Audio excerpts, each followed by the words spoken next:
And welcome to Donnie's Journey Part 1. I'm getting ready to be so transparent this year in my life. And I just wanted to get on here and share who I am and where I'm from, where I was born anyway. Of course, I'm Donnie, and I was born in Ohio to my mother, who was a great mother, great single mother, me and my sister, who was older than me, by the way, stayed in Ohio. And we moved down here when I was younger. I was about 7 or 8 years old. I do know that I started third grade when I moved here. And when I moved here from Ohio up north, moving down here to South Carolina was a transition. It definitely was. But I remember before we moved here, we traveled to Atlanta, Georgia, and we traveled here to Spartanburg. Okay. And when we went to both places, I remember Mom asking us, like, hey, what do you guys think about staying here? Which was in Atlanta. And I remember thinking, everything just moves so fast. I mean, I remember being dizzy because there was just so much going on around then, and it was just too much coming from a little small town in Ohio called Fostoria, where it's more like country, little town nobody's even heard of. People know of Findlay and Toledo around Fostoria, but they were like, Fostoria, where's that? And then we came here to South Carolina, Spartanburg, South Carolina. And I remember thinking, I like it down here. It wasn't as fast as Atlanta. And so we moved here. I remember starting third grade. I was excited, until the kids started picking on me. They picked on me the way I talked because I was really proper. Not so much now because I've been here in South Carolina over 30 years. So, 30 years. So, a little over 30 years. So, anyway, and we moved here, and I remember being picked on because I wore a hearing aid. I was born legally deaf. I'm totally deaf in my left ear and partially in my right ear. And I wore a hearing aid proudly because where I was from, no one picked on me. So I didn't think that I was going to come down here and have that problem with children in the third grade. Can you imagine being new and from out of town and coming to a different place, and you're made to feel like you're unwelcomed and people picked on you? I mean, I didn't even understand bullying, and that's what it was. I was being bullied as soon as I moved down here, and going to school was just so hard, because I dreaded going to school because I just knew, okay, today somebody's definitely going to pick on me. Somebody's going to pick on me, and I know they are. I had to sit in the front of the classroom, and so I would hear the insults and, the bullying going on behind me. And it would be like, them whispering my name like, Dawn, in a picking way to see if I would hear them. Now, before they started doing that, I would turn around and see, and me being all naive and all green and stuff from Ohio, where I was sheltered, surrounded around family and people who loved me unconditionally, to a place where people did not know me. They didn't care that I was a nice person and that I, loved everybody, and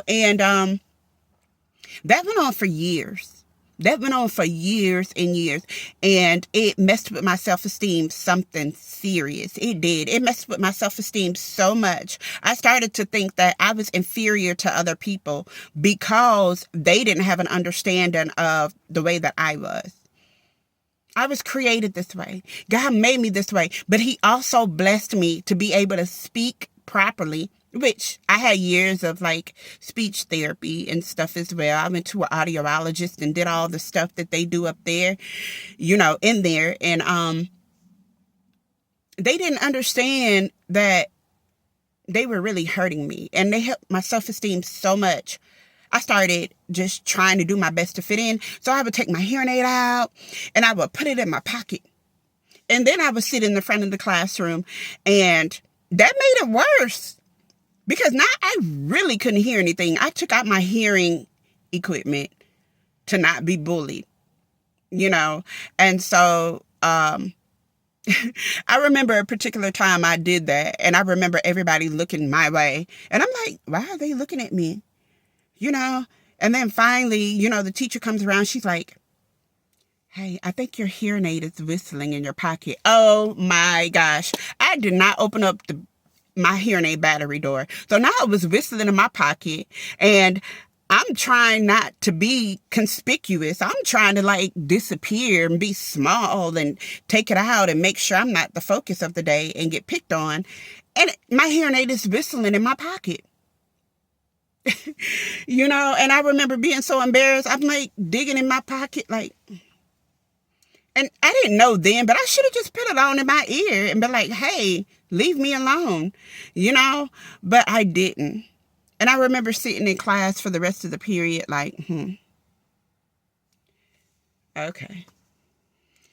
So what I'm getting at is, we try to hide who we are and how God created us because others feel a certain way about you. And we shouldn't do that. Now that I'm older and I'm in my 40s, I understand now that that was the way that the enemy tried to attack and diminish me and make me feel like I wasn't important or worthy and made me feel like I wasn't smart. Now looking back, I'm like, man, dude, I was so smart. Like, I caught on to so much except for math and science. Oh my gosh, I dreaded those subjects. But you give me social studies, you give me English, you give me essays to write, whatever, I could do it. And I aced it every single time, So I understand that the enemy knew who I was then. So he had to try to find a way to get me off of my path. And it worked for so long. And this is just a little snippet of, my journey that I went through. And I had to take it back a little farther, to show where it stemmed from, where, my insecurities and my self-esteem issues and me wanting to fit in and, not thinking I'm sufficient and good enough for others. It started back when I was in grade school. And it was probably before then. Who knows what things I went through that I don't remember that showed that he was really trying to just take me out. Just kill, steal, and destroy me before I was even able to understand the concept of life, So, again, tune in, like, subscribe, comment, let me know what you think, and stay tuned in for part 2. I'm going to, go from 3rd grade on to middle school and what I dealt with in middle school. You all be blessed. And again, like, subscribe, comment, please support. And God bless you all. And I'll be seeing you in part 2 of Donnie's journey. Love you all.